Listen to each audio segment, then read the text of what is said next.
Markus pasal 3. Yesus menyembuhkan orang pada hari Sabat. Kemudian Yesus masuk lagi ke rumah ibadat. Di situ ada seorang yang mati sebelah tangannya. Mereka mengamati Yesus, kalau ia menyembuhkan orang itu pada hari Sabat, supaya mereka dapat mempersalahkan dia. Kata Yesus kepada orang yang mati sebelah tangannya itu, "Mari, berdirilah di tengah."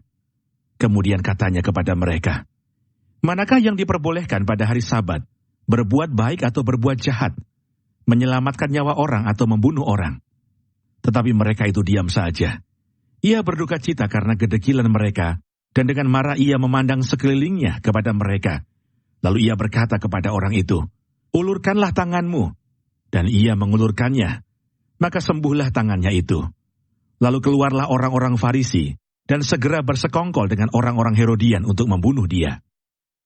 Yesus menyembuhkan banyak orang.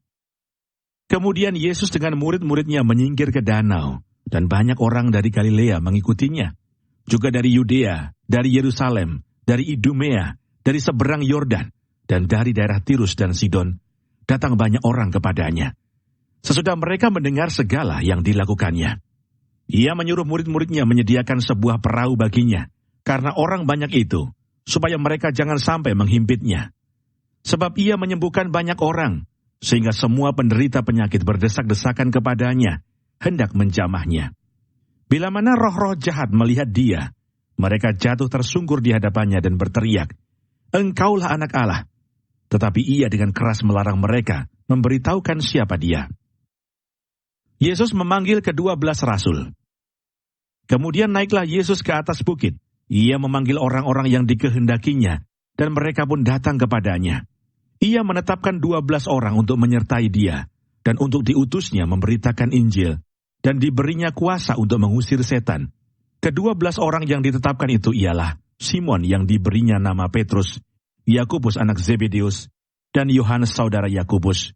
Yang keduanya diberinya nama Boanerges, yang berarti anak-anak guru. Selanjutnya Andreas, Filipus, Bartolomeus, Matius, Thomas, Yakobus anak Alfeus, Tadeus, Simon orang Zelot, dan Yudas Iskariot yang mengkhianati dia. Yesus dan Beelzebul. Kemudian Yesus masuk ke sebuah rumah, maka datanglah orang banyak berkerumun pula, sehingga makan pun mereka tidak dapat. Waktu kaum keluarganya mendengar hal itu, mereka datang hendak mengambil dia, sebab kata mereka ia tidak waras lagi. Dan ahli-ahli Taurat yang datang dari Yerusalem berkata, "Ia kerasukan Beelzebul." Dan dengan penghulu setan ia mengusir setan. Yesus memanggil mereka lalu berkata kepada mereka dalam perumpamaan, "Bagaimana iblis dapat mengusir iblis? Kalau suatu kerajaan terpecah-pecah, kerajaan itu tidak dapat bertahan.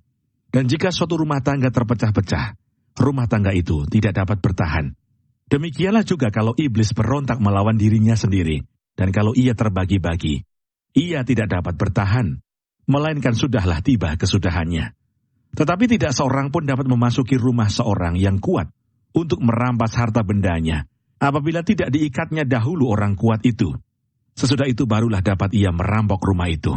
Aku berkata kepadamu, sesungguhnya semua dosa dan hujat anak-anak manusia akan diampuni.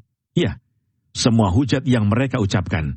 Tetapi apabila seorang menghujat Roh Kudus, ia tidak mendapat ampun selama-lamanya, melainkan bersalah karena berbuat dosa kekal. Ia berkata demikian karena mereka katakan bahwa ia kerasukan roh jahat. Yesus dan sanak saudaranya. Lalu datanglah ibu dan saudara-saudara Yesus, sementara mereka berdiri di luar. Mereka menyuruh orang memanggil dia. Ada orang banyak duduk mengelilingi dia. Mereka berkata kepadanya, "Lihat, ibu dan saudara-saudaramu ada di luar, dan berusaha menemui engkau." Jawab Yesus kepada mereka, "Siapa ibuku dan siapa saudara-saudaraku?" Ia melihat kepada orang-orang yang duduk di sekelilingnya itu dan berkata, "Ini ibuku dan saudara-saudaraku.